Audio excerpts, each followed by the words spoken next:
teman-teman, hari ini kita akan membahas tentang materi food storage.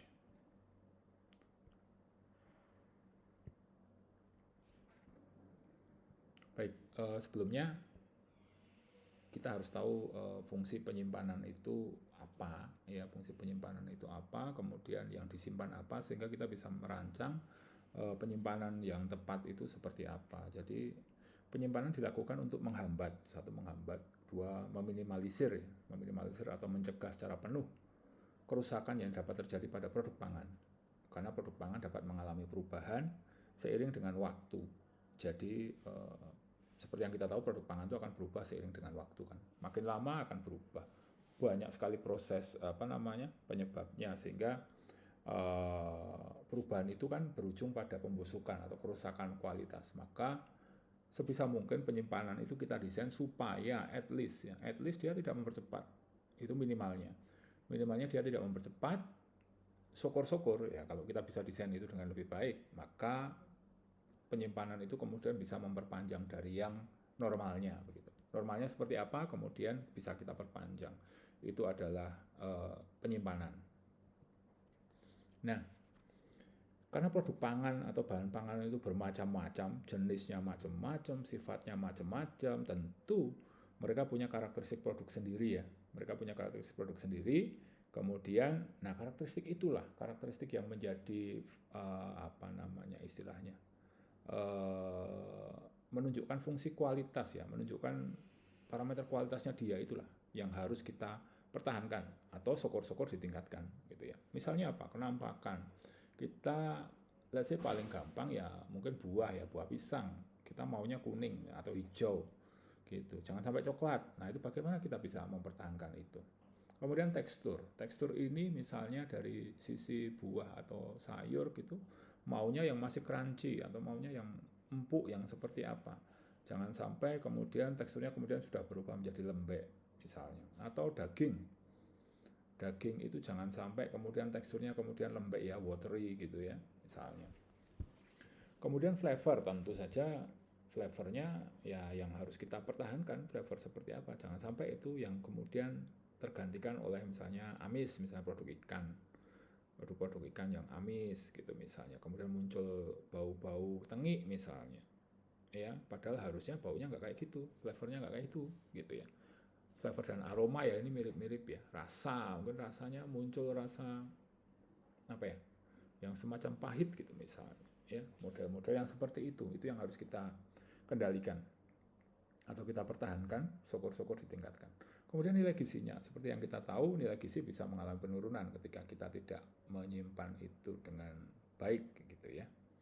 Banyak zat gizi yang penting ya, terutama vitamin ya, terutama mikronutrien ya, yang kemudian akan bisa berubah seiring dengan waktu penyimpanan. Kemudian keamanan pangan, tentunya kita harus semua produk yang akan kita konsumsi atau dikonsumsi oleh konsumen itu wajib aman dan umur simpannya juga, karena kita butuh ini ya distribusi dan lain sebagainya, maka umur simpan itu juga harus sesuai begitu ya. Jangan sampai ketidakproperan pengemasan itu menjadi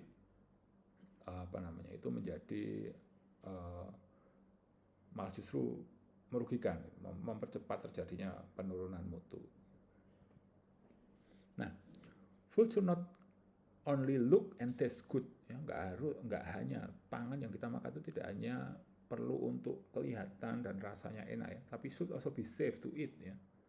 Harus aman kita makan, able to provide us with the nourishment it is supposed to provide ya, harus mampu untuk menyediakan zat-zat gizi yang penting. Ya memang tujuannya itu sebenarnya makan itu. Ya. Meskipun sekarang ya trennya kemudian mulai bergeser ke makanan-makanan yang taste good, look good ya, bentuknya bagus, atau taste good itu kecenderungannya pasti gulanya banyak, garamnya banyak, ya kan, minyaknya banyak ya. Kecenderungan dengan makanan-makanan yang sekarang ini kita kenal sebagai unhealthy food begitu. It is not enough to be able to select the food you need. Ya, nggak cukup kalau kita itu hanya mampu untuk memilih makanan yang kita inginkan. Ya, kita bisa milih di pasar, di supermarket ya, kita pintar untuk memilih itu yang bergizi, yang apa gitu ya. Tapi yang tidak kalah penting itulah bagaimana cara kita take care of, ya, bagaimana cara kita untuk menjaga supaya dan menyimpan itu supaya ini tetap oke ya, tetap oke sampai kita siap untuk menggunakannya ya. Dalam hal ini bisa berlaku untuk semua level ya. Level kita di rumah tangga misalnya, level di rumah tangga kalian di rumah gitu, beli di supermarket, belanja di pasar, kamu harus bisa nyimpennya supaya tetap oke kan, nggak busuk, nggak rusak gitu kan di rumah, level rumah. Bisa jadi ini juga level industri. Kamu sebagai misalnya owner dari sebuah industri kecil misalnya gitu ya, kamu harus bisa beli bahan bakumu, kamu harus bisa menyimpan produkmu dengan tepat. Kamu nggak hanya bisa untuk memproduksi, tapi kamu bisa menyimpan itu dengan tepat dan merancang itu dengan tepat supaya bisa sampai kepada konsumen dengan kondisi yang memuaskan. Nah, secara umum penyebab kerusakan produk pangan ini kan ada 3 ya, mikroorganisme, enzim alami, ya, maupun serangga dan sejenisnya. Ada 3 ini. 3 ini adalah penyebab kerusakan produk atau bahan pangan. Nah, maka yang perlu kita lakukan adalah ya mengendalikan 3 ini supaya 3 ini enggak tidak tumbuh atau tidak berkembang secara optimal gitu. Itu yang harus kita lakukan. Pokoknya dihindarilah gitu. Bagaimana cara kemasan kita, bagaimana cara kita mengemas supaya ketiga ini bisa kita hindari. Oke. Mikroorganisme, enzim alami dan serangga dan sejenisnya. Oke, mikroorganisme itu ya secara normal itu ada ya.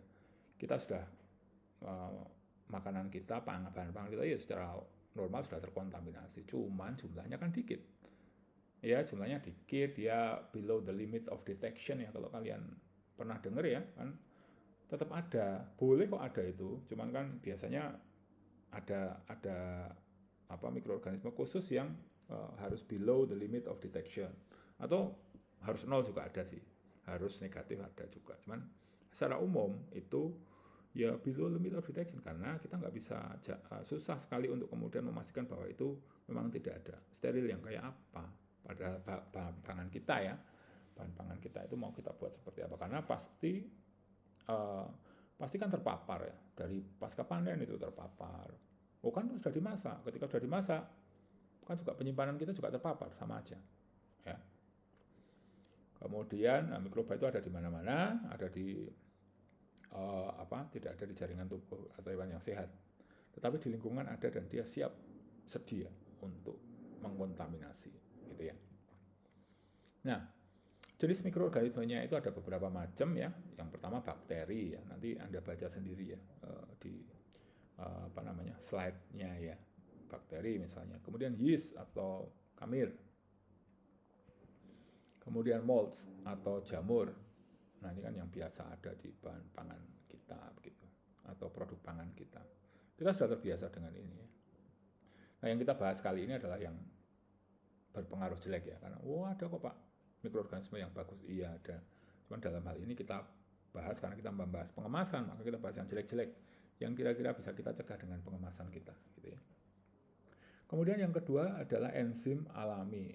Ya, enzimnya itu macam-macam. Kita tahu Anda sudah melewati biokimia bahwa dalam tubuh kita itu atau dalam makanan yang kita makan atau dalam tubuh hewan ataupun pasca panennya itu ada enzim. Atau tumbuhan juga ada. Ini alami, ada semua. Ya, enzimnya macam-macam. Nah, ketika proses pasca panen maka ini aktif tetepan. Nah, kemudian karena aktif tetapi memang sudah pasca panen, artinya tidak ada support lagi untuk kehidupannya sebenarnya. Tapi metabolisme tetap aktif, maka ini akan berujung pada kerusakan. Nah, makanya bagaimana cara kita melakukan pengemasan atau kita minimalisir dengan misalnya mempercepat atau memotong rantai transportasi, mempersingkat waktu gitu. Suhu rendah inaktivasi enzim misalnya. Inaktivasi dengan panas, bahan kimia bisa, radiasi juga bisa ya, macam-macam. Nah, ya, sebagai seorang teknolog pangan kita harus tahu sifat bahan kita seperti apa. enzimnya itu yang kayak apa, sehingga enzim itu yang mengakibatkan kerusakan itulah yang harus kita minimalisir. Jangan sampai ya misalnya kita mau membuat minuman probiotik gitu. Ternyata proses kita malah justru merusak probiotiknya, kan nggak boleh kan gitu kan. Harus kita cermati, makanya kita harus tahu apa yang ada yang kemudian bisa merusak. Kemudian yang ketiga adalah serangga dan sejenisnya. Kita tahu ya ada serangga yang merusak ya, terutama untuk serealia, buah, sayur gitu ya. Buahnya, sayurnya kemudian menjadi tidak utuh gitu ya. Dan ini tidak hanya sekedar bentuknya nggak utuh karena digigiti serangga, tetapi kemudian bentuk yang tidak utuh itu kemudian meninggalkan luka kan. Nah, luka ini bisa lebih mudah untuk terpapar infeksi bakteri. Yeast ataupun kapang mudah tumbuh di situ karena ada luka di jaringan bahan pangan kita gitu ya.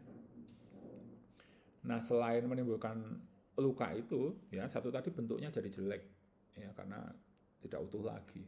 Kemudian luka itu mudah sekali untuk terinfeksi atau terkontaminasi dengan bakteri yeast dan kapang. Nah, kemudian yang ketiga, serangga itu meninggalkan urin dan berbagai sumber penyakit yang lain yang dia bawa gitu ya. Seperti itu. Jadi ada 3 ya, mikroorganisme, enzim, dan serangga. Nah, ini adalah faktor-faktor yang mempengaruhi kerusakan. Jadi faktor-faktor ini erat kaitannya dengan yang disukai oleh ketiga jenis perusak tadi. Ya, mikroorganisme, enzim, serangga. Ini adalah faktor-faktor lingkungannya yang kemudian bisa mempengaruhi karena disukai oleh ketiganya. Gitu. Misalnya suhunya seberapa, suhu kamar itu disukai banget. Suhu rendah, suhu beku gitu tidak disukai.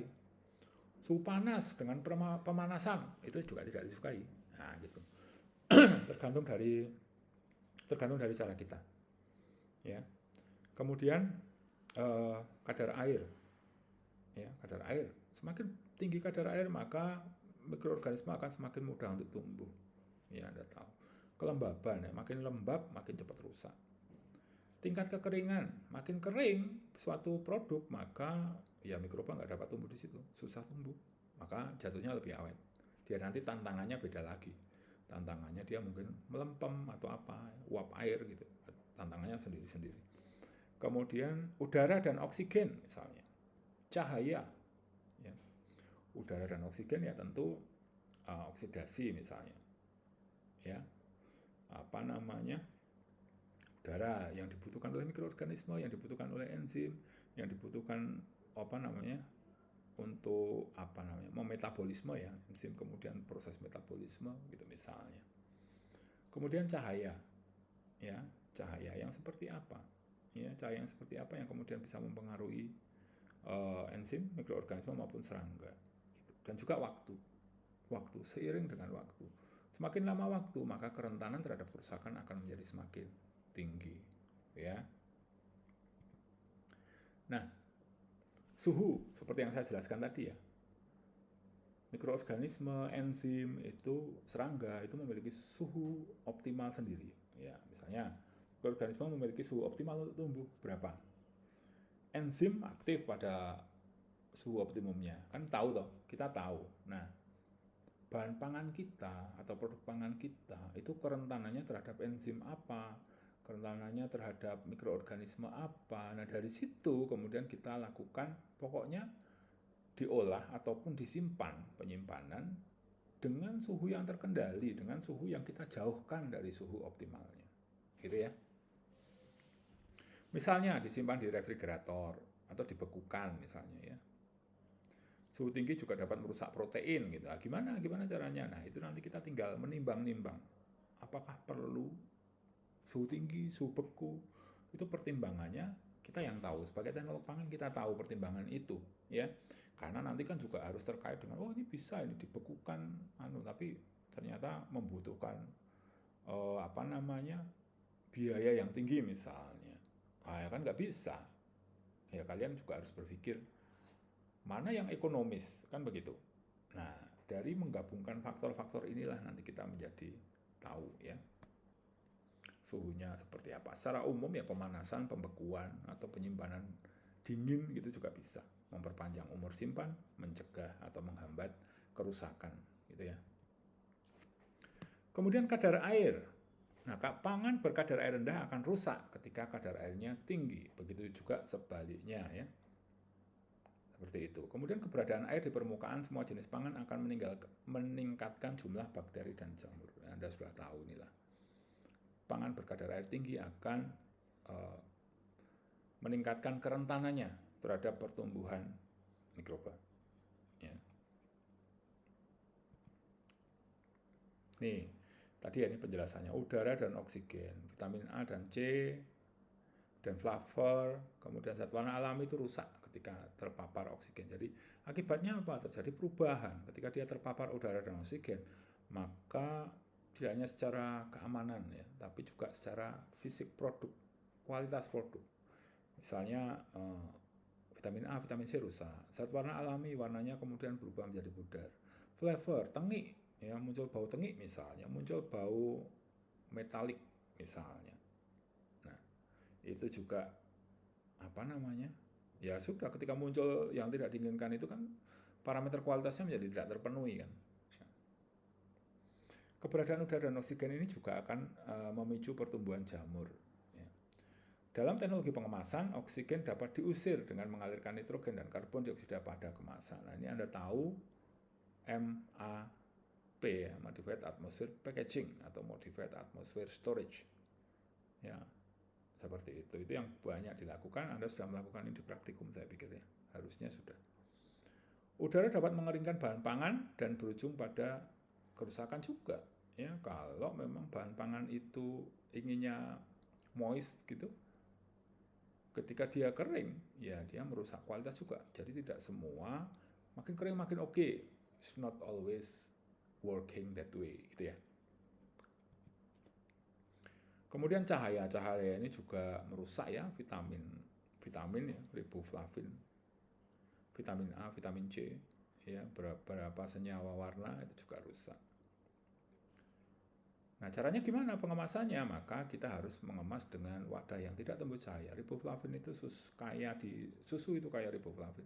Makanya kan pengemasannya kita buat yang opak, ya kan? Kita wadah yang tidak tembus cahaya, misalnya. Aplikasi botol plastik yang opak, misalnya botol gelas yang kemudian diwarna hijau atau coklat, gitu ya.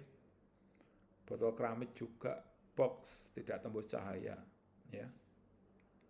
Seperti Tetra Pak misalnya, ya, berkembang karena cahaya ini juga sangat merugikan, pemicu kerusakan yang cepat gitu ya, mengeskalasi terjadinya kerusakan.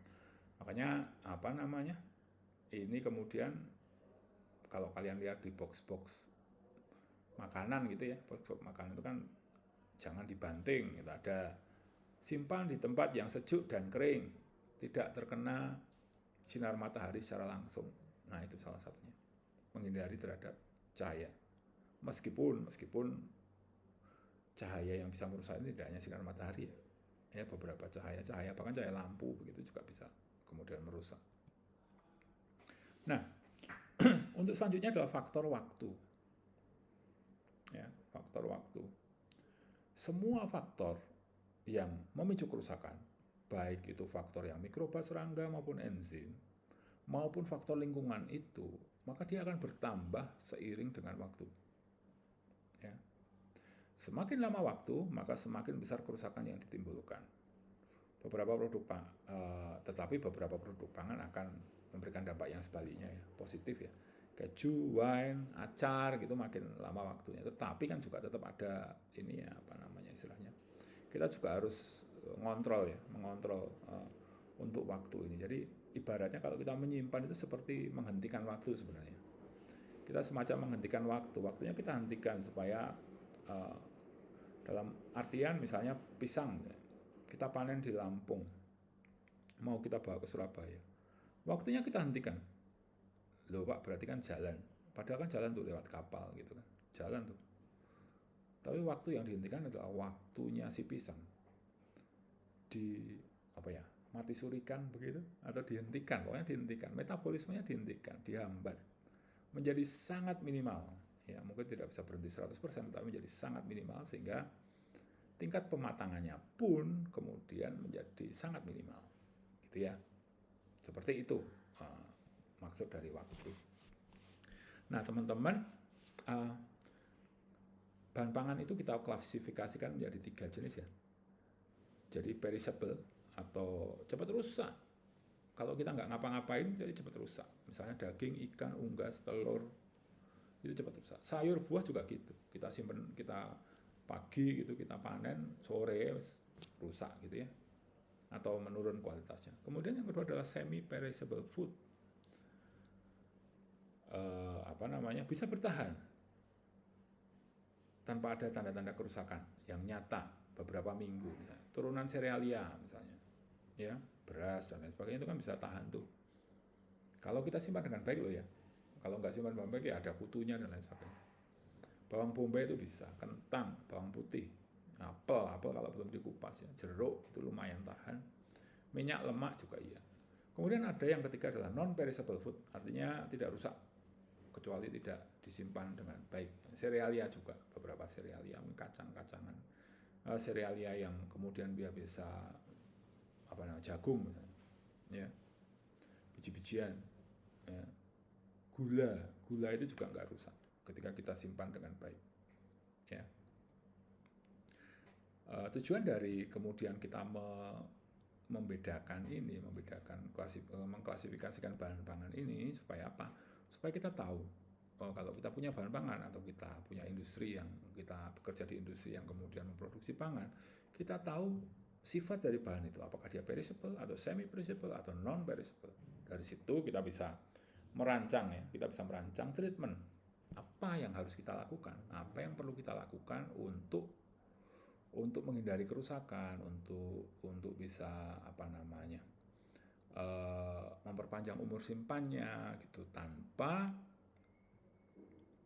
rusak dan juga tanpa mengorbankan sisi keekonomisan ya, sisi ekonomisnya. Oke. Penyimpanan harus dilakukan dengan mempertimbangkan jenis-jenis bahan pangan, penyebab kerusakan dan faktor-faktor yang berpengaruh. Nah, ini yang kita sebagai teknolog pangan harus tahu, dan saya pikir ya teman-teman di setiap materi sebelum perkuliahan ini, di perkuliahan yang lain kan juga sudah tahu ya sifat-sifat bahan pangan itu seperti apa. Nah, kita di sini tinggal mengatur bagaimana kemudian bahan pangan itu disimpan. Nah, metode penyimpanan secara umum saja yang kita kenal ada 3 ya, dry storage, refrigerated atau cold storage, dan frozen storage. Prinsip penyimpanan secara umum kan cuci, keringkan, bersihkan. Ya, kalau kalian punya bahan pangan ya harus dicuci, harus kering. Kalau enggak ya rusaknya cepat kan gitu. Kemudian Anda bersihkan. Kemudian semakin cepat produk itu mungkin dikonsumsi atau diolah gitu akan menjadi semakin baik. Resikonya sedikit gitu, resikonya enggak banyak. Kemudian produk hasil frozen setelah ditowing itu harus dicek apabila akan dibekukan kembali. Jadi towing itu nanti juga bisa merusak istilahnya integritas dari jaringan bahan yang kita punya. Nanti Anda akan banyak lebih detail lagi di TP ya, mata kuliah TP. Kemudian ruang penyimpanannya khusus, ya, ruang penyimpanan storage itu khusus. Kemudian pisahkan jenis-jenis produk pangannya supaya tidak ada kontaminasi, ya, tidak saling merugikan satu sama lain.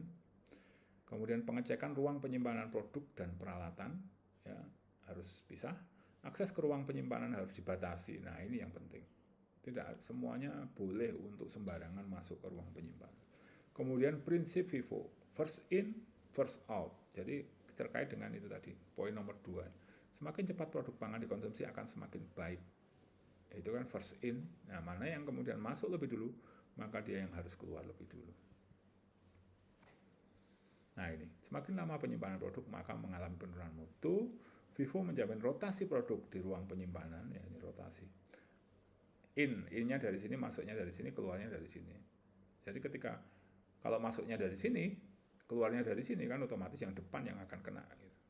Jangan sampai yang C2 ini yang masuk duluan ini akan keluar terakhir. Kadang-kadang malah kelupaan kalau di belakang sana masih ada apa yang belum dipakai gitu.